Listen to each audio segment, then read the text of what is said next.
दो कन्याएं थी छोटी छोटी, बहुत ध्यान से सुनना। एक राजा की बेटी थी और एक ब्राह्मण की बेटी थी, दोनों सखा थी, आपस में मित्र थी। एक बार राजा के यहां पर एक संत का आगमन हुआ,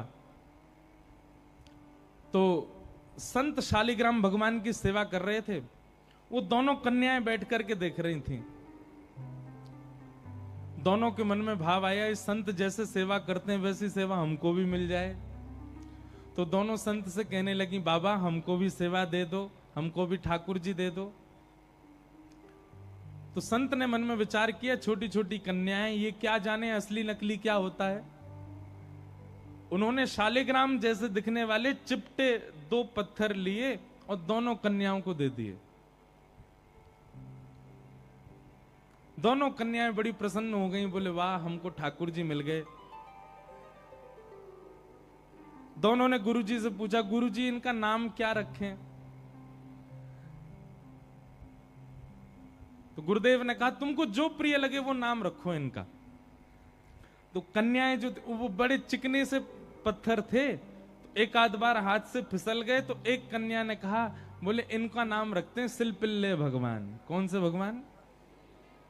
और दोनों ने अपने ठाकुर जी का नाम रख दिया सिलपिल्ले। ये कोई ऐसी कथा नहीं, भक्तमाल जी में कथा है ये। तो सिलपिल्ले भगवान, दोनों कन्याओं के सिलपिल्ले भगवान हो गए।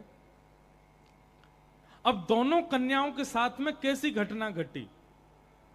तो जो ब्राह्मण कन्या थी, जब थोड़ी बड़ी हो गई, सिलपिल्ले भगवान की सेवा करती थी, उसके 2 भाई थे, दोनों भाइयों में विवाद हो गया, दोनों भाई अलग अलग रहने लगे। एक दिन विवाद के कारण बड़े भाई ने छोटे भाई के घर में आकर के लूट मार करी, उसको मार पीटा और घर का सारा सामान हड़प के ले गया। उसी सामान में बहन के सिलपिल्ले भगवान भी ले गया।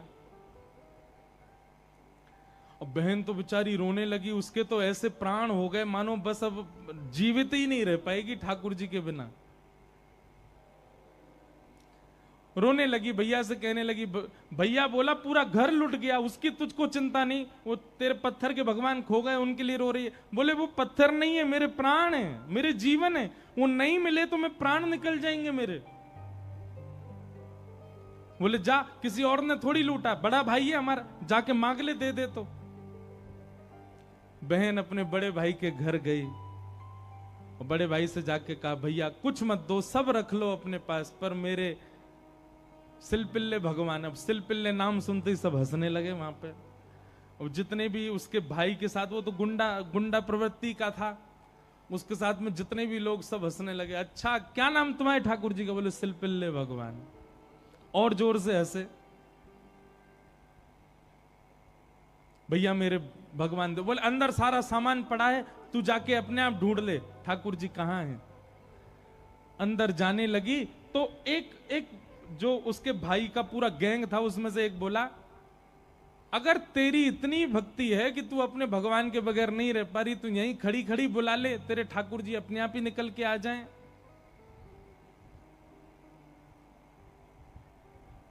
ये बात उसके प्रेम पर मानो प्रश्न चिन्ह लग गया।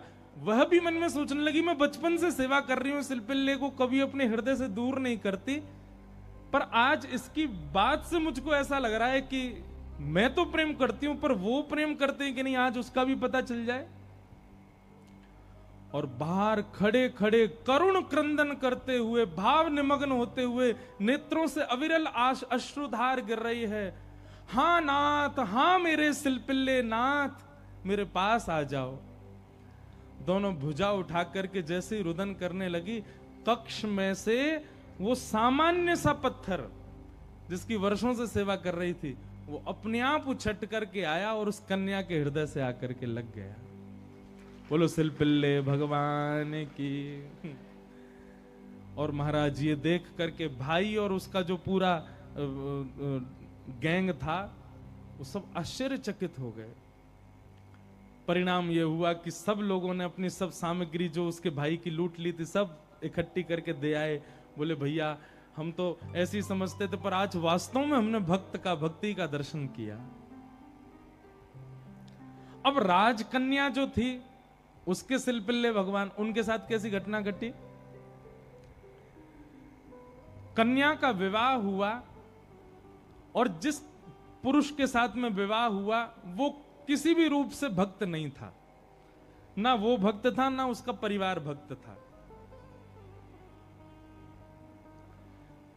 कन्या ने विवाह के लिए मना तो किया पर माता पिता नहीं माने, विवाह कर दिया। अब वो तो बस अपने सिलपिल्ले भगवान को हृदय से लगा के रहे, बोले कि मुझे पता है ये मेरा पति और ये परिवार पूरा जो है ये बिल्कुल भी भक्ति भाव इनके चित्त में नहीं है, पर नाथ बस आप मेरे साथ रहोगे तो मैं पूरा जीवन निकाल लूंगी। अब जिससे उसका ब्याह हुआ था वो तो काम क्रोध लोभ मोह सब था उसके अंदर, वो तो इसी कारण से विवाह कर रहा था, भोग वृत्ति थी उसकी। लेकिन कन्या के चित्त में यह भाव था कि भाई ये वैष्णव नहीं है, इसको तो मैं स्पर्श भी नहीं करने दूं अपना।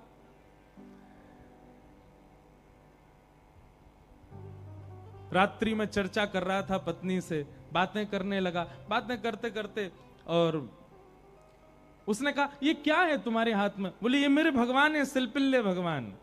उस सिलपिल्ले नाम सुनते ही इतना हंसा, हंसते हंसते बिस्तर से गिर गया। बोले कौन है? सिलपिल्ले भगवान। बोले आप हंसिए मत, ये मेरे ठाकुर जी हैं, मैं बचपन से इनकी सेवा करती हूं। अच्छा ठीक है, रखो इनको अपने पास। लेकिन वो उनको दूर करना चाह रहा था, बार बार लेकर के हटाना चाह रहा था। और वो राजकन्या कस के पकड़े, बोले नहीं आप इनको मुझसे दूर मत करो, ये मेरे प्राण है, ये अगर दूर हुए तो मैं प्राण त्याग दूंगी।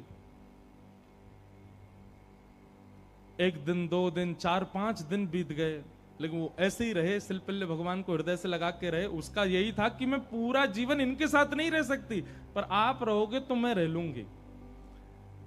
एक दिन उस राजकुमार को क्रोध आया और उसने जब हठ पूर्वक हाथ हटाए और वो सिलपिल्ले भगवान को खींच करके और बाहर एक सरोवर था, सरोवर में फेंक दिया। जैसे ही सरोवर में फेंका, वो राजकन्या वहीं मूर्छित होकर गिर पड़ी। पूरा परिवार इकट्ठा हो गया, सब लोग सोचने लगे, बोले अरे ये क्या हो गया, इसके कहीं प्राण ना निकल जाएं, पूरे गांव में हमारी निंदा होगी, इसके पिताजी बहुत बड़े राजा हैं, हमको कारागृह में डाल देंगे। क्या किया तूने? बोले कुछ नहीं, पत्थर लगाए, बैठी रहती थी, मैंने फेंक दिया तो नाटक कर रही है मूर्छा की। खूब प्रयास किया लेकिन होश में नहीं आई। जैसे तैसे होश में आई, वैद्य के बुलाने के बाद उठते ही मेरे सिलपिल्ले कहां हैं, मेरे सिलपिल्ले कहां हैं। गोताखोरों ने जाकर के पूरा सरोवर ढूंढ लिया लेकिन ठाकुर जी नहीं मिले। अंत तो गत्वा वही सरोवर के किनारे आकर के बैठ गई और रुदन करते हुए बोली, हे मेरे सिलपिल्ले नाथ, यदि मैंने वास्तव में बाल्यकाल से आपको अपना प्रियतम मान करके भेजा हो, आपकी निष्ठा से सेवा की हो, तो आप कृपा करके मेरे पास आ जाना। और यदि आप मेरे पास नहीं आए तो मैं एक क्षण और चिंतन नहीं करूंगी, तुरंत अपने प्राणों का परित्याग कर दूंगी। उसका पूरा परिवार खड़े होकर के देख रहा था। जैसे ही उसने कहा कि हे नाथ, यदि आप नहीं आए तो मैं प्राण त्याग दूंगी, ये बात कहते ही हाँ नाथ, हाँ नाथ, हाँ नाथ करुण क्रंदन करने लगी। तुरंत सरोवर में से अपने आप सिलपिल्ले भगवान निकल करके आए और उसकी छाती से आकर के लग गए। और ये दृश्य देख करके परिवार पूरा जो था वो तो नतमस्तक हो गया और उस कन्या को वापस उसके घर ही छोड़ आए। बोले भैया ये इतनी ऊंची श्रेणी नहीं है हमारी कि हम इसके साथ रहें, हमसे अपराध बनेगा यदि हम इनको अपने पास रखेंगे, तो ये तो हमारी कोई गुरु स्वरूपा है। प्रीति, अरे सामान्य से पत्थर को उन्होंने भगवान मान लिया और ठाकुर जी उसमें भाव। जरूरी नहीं है कि धातु प्रधान होता है, जरूरी नहीं है कि कोई वस्तु विशेष। ये बात आप बहुत ध्यान से सुनिएगा। कई लोग भेद मानते हैं, अपने लड्डू गोपाल को सामान्य समझते हैं, वृंदावन बिहारी लाल को विशेष समझते हैं। उनको लगता है मंदिर में जो बिहारी जी बैठे हैं ये विशेष हैं, हमारे संग जो डलिया में डोल रहे हैं ये इतने विशेष नहीं है। क्यों?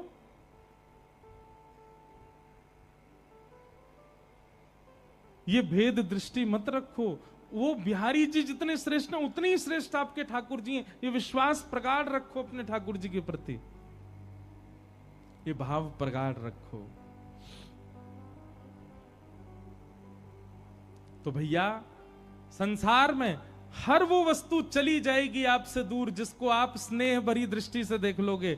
इसलिए स्नेह भरी दृष्टि से देखना है तो केवल ठाकुर जी को, उनकी लीला को, उनके धाम को, उनके प्रसाद को और उनके जनों को ही देखो।